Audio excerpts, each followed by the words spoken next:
Halo, Assalamualaikum warahmatullahi wabarakatuh. Perkenalkan saya dengan Indah Jauhari sebagai salah satu dosen pengampu dari mata kuliah Manajemen Strategik. Sebelum saya mulai membahas mengenai pengertian manajemen strategik, ada baiknya saya untuk menyampaikan kontrak perkuliahan terlebih dahulu agar kegiatan proses belajar dan mengajar kita dapat berjalan dengan lancar dan agar hak dan kewajiban kita dapat kita tunaikan secara bersama-sama. Adapun kontrak perkuliahan yang ingin saya sampaikan adalah sebagai berikut.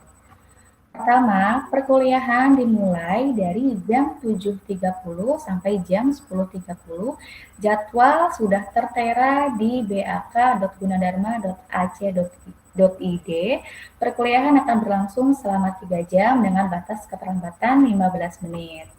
Lalu handphone harap di silent, menggunakan pakaian yang sopan, wajib mengaktifkan kamera dan menonaktifkan mic, serta menyediakan media penunjang kegiatan belajar dan mengajar. Media pembelajaran yang akan saya gunakan dalam mata kuliah manajemen strategik adalah sinkronus dan asinkronus, yaitu pembelajaran jarak jauh di mana sinkronus berarti waktunya telah kita sepakati bersama, misalkan melalui video teleconference seperti G-Meet ataupun Zoom yang nantinya link akan saya infokan 30 menit sebelum perkuliahan berlangsung. Sedangkan asinkronus berarti waktunya tidak kita sepakati bersama, tetapi konten pembelajaran sudah tersedia pada platform Fitclass dan Anda bisa mengakses melalui fitclass.gunadarma.ac.id. Selanjutnya, metode pembelajaran yang akan saya gunakan ada presentasi, diskusi, dan juga ada tugas. Bobot penilaian 70% dari kegiatan belajar dan mengajar dengan saya yang akan saya bagi menjadi 3, UTS, sinkronus seperti presensi, keaktifan, serta kesopanan, lalu asinkronus seperti forum dan juga pengerjaan kuis, dan sisanya 30% yang akan diambil dari ujian akhir semester Anda. Selanjutnya, deskripsi singkat dari mata kuliah manajemen strategik.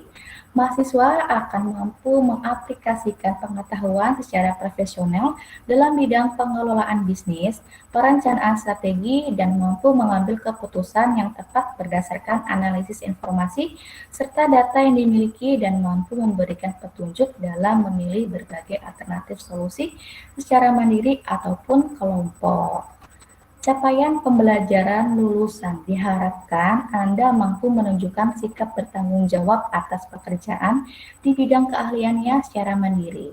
Anda mampu memahami konsep dan teknik penyusunan rencana strategis dan menjabarkannya dalam rencana operasional. Selanjutnya, Anda mampu mencipta proses pengambilan keputusan secara tepat dalam konteks penyelesaian masalah di bidang manajemen strategik berdasarkan hasil analisis informasi dan data yang Anda miliki. Selanjutnya, saya akan membahas mengenai rencana pembelajaran dalam 1 semester. RPS ini bisa kalian unduh pada halaman website sap.gunadarma.ac.id. Berikut SAP-nya. Pada pertemuan-pertama, kemampuan akhir yang diharapkan adalah Anda mampu menguraikan secara umum proses pembelajaran dari manajemen strategik. Lalu metode pembelajarannya, presentasi, diskusi, dan tugas. Indikator penilaiannya, ketepatan Anda dalam menjelaskan tentang ilmu manajemen strategik, ruang lingkup manajemen strategik, serta ketepatan menjelaskan sejarah dan juga pengembangan manajemen strategik, serta pemetaan hierarkinya. Pada pertemuan kedua, kemampuan akhir yang diharapkan adalah Anda mampu menguraikan visi, misi, tujuan, sasaran operasional, dan juga falsafah perusahaan, serta apa kaitannya antara visi, misi, tujuan, sasaran, serta falsafah perusahaan. Metode pembelajaran yang digunakan adalah presentasi, diskusi, dan juga tugas. Lalu indikator penilaiannya adalah ketepatan perumusan visi, misi, tujuan, serta sasaran dari operasional perusahaan. Pada pertemuan ketiga dan keempat, kemampuan akhir yang dimiliki adalah Anda mampu menggali elemen dalam proses manajemen strategik, model deskripsi manajemen strategik, serta mengoperasikan model manajemen strategik ke dalam suatu organisasi. Metode pembelajarannya, presentasi, diskusi, dan juga tugas, indikator penilaiannya, ketepatan Anda dalam mengenali kondisi kelemahan, peluang, kekuatan, serta ancaman. Lalu ketepatan merumuskan strategi dengan menyesuaikan kondisi lingkungan yang ada, serta ketepatan Anda dalam mengimplementasikan suatu strategi.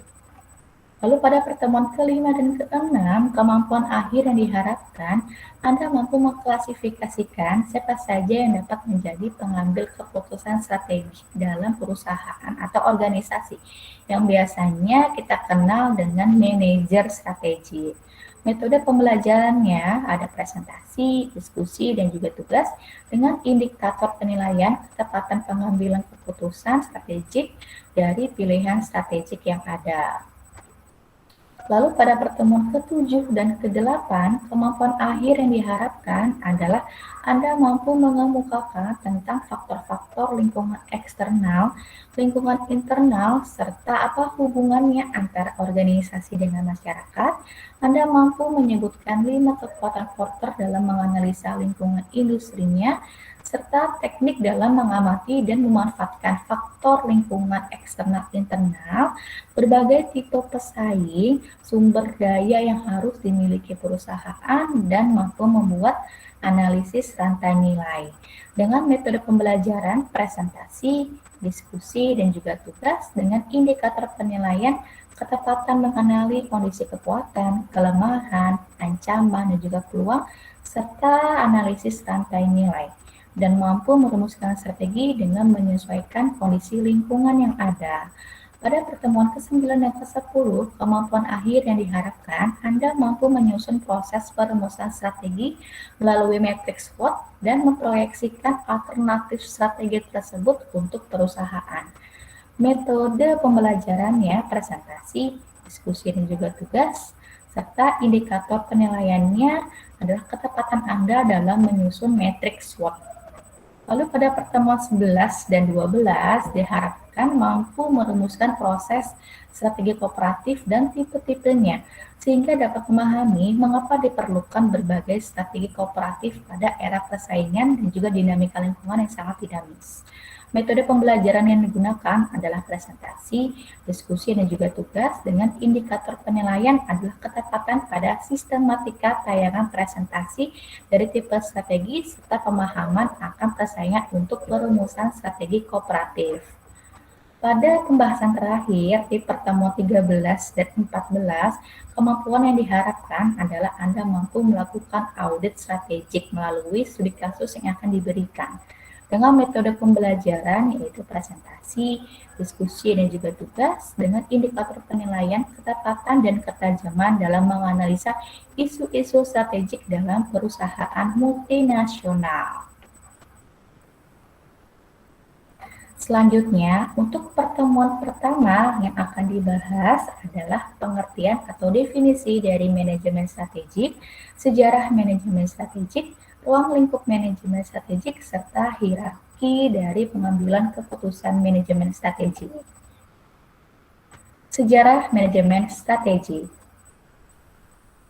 Untuk pertama kalinya, istilah atau manajemen strategik dikembangkan di kalangan militer Indonesia untuk mewujudkan suatu tatanan kekuatan nasional serta melindungi keutuhan teritori NKRI dan juga kedaulatan NKRI. Namun, ketika lingkungan mendadak berubah dalam suatu era reformasi menuju era pemerintahan yang demokratis, maka banyak berkembang pemahaman-pemahaman dan pengetahuan praktis tentang perencanaan strategi, sehingga penggunaan strategi ini tidak hanya terfokus pada kalangan militer saja, tapi sudah mencakup pada kalangan yang lebih luas lagi, siapa saja bisa menggunakan strategi. Pada masa sekarang, terminologi kata strategi sudah menjadi bagian integral dari aktivitas organisasi bisnis untuk mempertahankan eksistensinya, misalkan untuk menghadapi tantangan perubahan lingkungan ekonomi, sosial budaya, teknologi, perubahan konsumen, supplier, dan juga persaingan. Sehingga kata strategi memang tidak terbatas pada kalangan militer saja. Selanjutnya, asal dari kata strategi. Strategi berasal dari bahasa Yunani, yaitu strategos, status militer, dan ak yaitu memimpin, yang berarti generalship, atau sesuatu yang dikerjakan oleh para jenderal perang dalam membuat rencana untuk memenangkan peperangannya. Maka dari itu tidak mengherankan bahwa istilah strategi pertama kali dikenal di kalangan militer. Secara umum, kita bisa mendefinisikan strategi sebagai suatu cara untuk mencapai tujuan. Menurut Henry dalam bukunya yang berjudul The Rise and Fall of Strategic Planning, mengatakan bahwa kata strategi dapat digunakan dalam berbagai cara atau situasi. Strategi is a plan, berarti suatu cara untuk berpindah dari sini ke sana misalnya. Lalu yang kedua, strategi is a pattern. Strategi adalah pola tindakan dari waktu ke waktu. Selanjutnya, strategi is a perspective, yaitu pandangan ke depan tentang visi, misi perusahaan, tujuan, dan lain-lain. Lalu yang terakhir adalah strategi adalah posisi, yang berarti mencerminkan keputusan untuk menawarkan suatu produk atau jasa pada pasar tertentu. Definisi strategik menurut beberapa ahli. Berdasarkan dari katanya, strategik merupakan kata sifat yang menjelaskan implementasi dari strategi. Menurut Kamus Oxford edisi Learner, strategik berarti menjalankan strategi dengan perencanaan. Ada target waktu yang jelas, serta ada tujuan yang jelas. Lalu, menurut pendapat Kenichi, berpikir strategik akan menghasilkan penyelesaian yang lebih kreatif dan berbeda bentuknya daripada kita berpikir secara mekanik ataupun intuisi. Selanjutnya, arti manajemen strategik. Manajemen strategik dapat diartikan sebagai suatu seni dan formulasi untuk menerapkan, mengimplementasi, dan mengevaluasi keputusan strategik antar fungsi-fungsi yang memungkinkan sebuah organisasi untuk mencapai tujuan di masa yang akan mendatang. Atau proses penetapan tujuan organisasi, mengembangkan kebijakan dan rencana-rencana untuk mencapai tujuan tersebut, serta mengalokasikan sumber daya untuk mengimplementasikan rencana tersebut.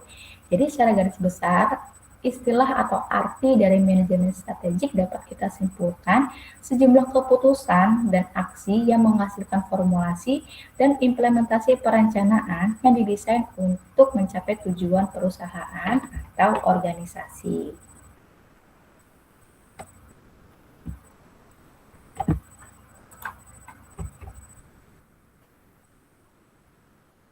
Manfaat dari manajemen strategik. Yang pertama, memberikan arah pencapaian tujuan suatu organisasi. Yang kedua, membantu memikirkan berbagai kepentingan di berbagai pihak.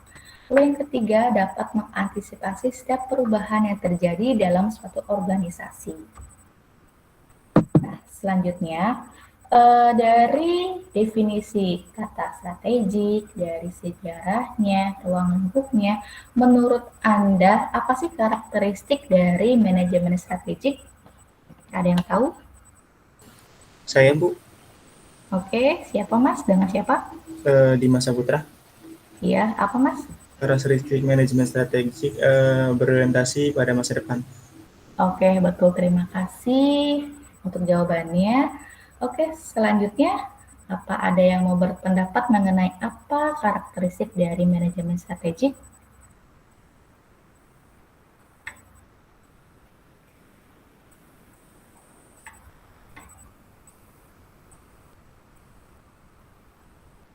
Halo?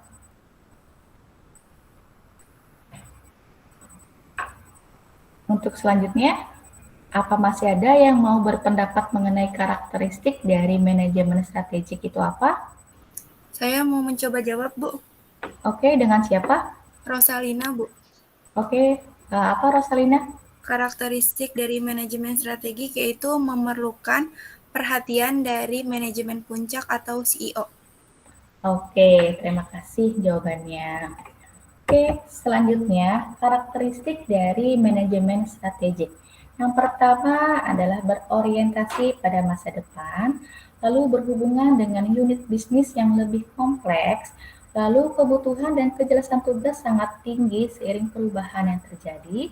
Proses yang dijalankan tidak bisa dipisahkan dari aktivitas manajerial lainnya, lalu ada target waktu yang jelas dan memerlukan perhatian dari manajemen puncak atau top level manajemen. Selanjutnya, ruang lingkup manajemen strategik. Ruang lingkup manajemen strategik dibedakan menjadi dua atau dibagi menjadi dua. Ada lingkungan eksternal dan ada lingkungan internal. Lingkungan eksternal terdiri dari lingkungan umum seperti ekonomi, politik dan hukum, sosial budaya, teknologi, dimensi internasional seperti globalisasi dan paham-paham ekonomi dan juga kondisi lingkungan alam. Selanjutnya, untuk lingkungan khusus meliputi pemilik, pelanggan, klien, pemasok, pesaing, suplai tenaga kerja, badan pemerintahan, lembaga keuangan, media, dan serikat pekerja. Selanjutnya, untuk lingkungan internal atau intern, ada SDM, ada sumber daya keuangan, ada sumber daya fisik, ada sistem dan teknologi, serta ada sistem nilai dan budaya dari organisasi. Oke, selanjutnya hierarki strategik.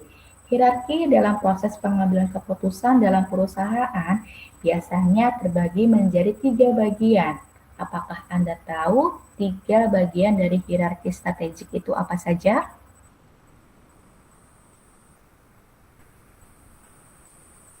Ya Bu, mau coba jawab Oke, dengan siapa Mbak? dengan salsa Bu. Oke, silakan Salsa. Yang pertama ada top level manajemen Bu. Oke, terima kasih Salsa. Betul, tingkatan pertama ada top level manajemen. Lalu tingkatan kedua, kira-kira ada apa ya? Posisi apa? Saya Bu ingin coba jawab Oke Mas, dengan siapa Mas? dengan Vikram. Oke, apa jawabannya Mas? Yang kedua itu ada middle level management Bu. Oke, betul. Terima kasih Vikram. Untuk posisi kedua ada middle level management. Dan selanjutnya untuk hierarki paling bawah, siapa yang menempati? Saya Bu, mau bantu jawab. Oke, dengan siapa? Nadia, Oke, apa Nadia? lower level management. Oke, betul. Terima kasih Nadia. Selanjutnya, hierarki strategi. Hierarki pengambilan keputusan dalam suatu perusahaan biasanya terdiri dari 3 jenjang. Ada top level management, ada middle level management, dan ada lower level management. Berikut pengertiannya. Untuk top level management biasanya kita kenal dengan istilah executive officer. Biasanya keputusan strategik berupa jangka panjang. Dalam top level manajemen bertugas merencanakan kegiatan dan strategi perusahaan secara umum serta mengarahkan jalannya perusahaan. Dalam top level manajemen terdapat CEO, CIO, dan CFO. Tingkatan selanjutnya ada middle level management yang mencakup semua manajemen yang berada di antara manajer lini paling pertama atau paling bawah dengan manajemen puncak. Tugasnya adalah sebagai penghubung antara keduanya. Keputusan strategik yang dihasilkan biasanya berjangka menengah, tidak lebih dari 1 tahun. Jabatan yang termasuk dalam middle level management adalah kepala bagian, pemimpin proyek, manajer pabrik, atau manajer divisi. Tingkatan terakhir ada lower level management, merupakan bagian paling bawah dari hierarki pengambilan keputusan strategi. Dan biasanya keputusan strategi yang dihasilkan bersifat jangka pendek, di bawah dari 3 bulan. Strategi fungsional yang dihasilkan dari lower level management biasanya berkaitan dengan interpretasi peran dari fungsi atau departemen dalam menerapkan strategi bersaingnya. Dalam hal ini, strategi fungsional akan diarahkan oleh strategi bisnis. Nah, dengan demikian maka berakhir pada pembahasan pertemuan pertama. Referensi yang saya gunakan adalah buku diklat dari Universitas Gunadarma yang biasanya didistribusikan tiap semester. Lalu ada buku dari Hanger, Manajemen Strategik. Lalu ada buku dari Agustinus, Pengantar Proses Berpikir Strategik. Terima kasih untuk partisipasi Anda. Sampai jumpa di pertemuan berikutnya. Assalamualaikum warahmatullahi wabarakatuh. Selamat pagi. Waalaikumsalam warahmatullahi wabarakatuh. Terima kasih. Terima kasih Bu.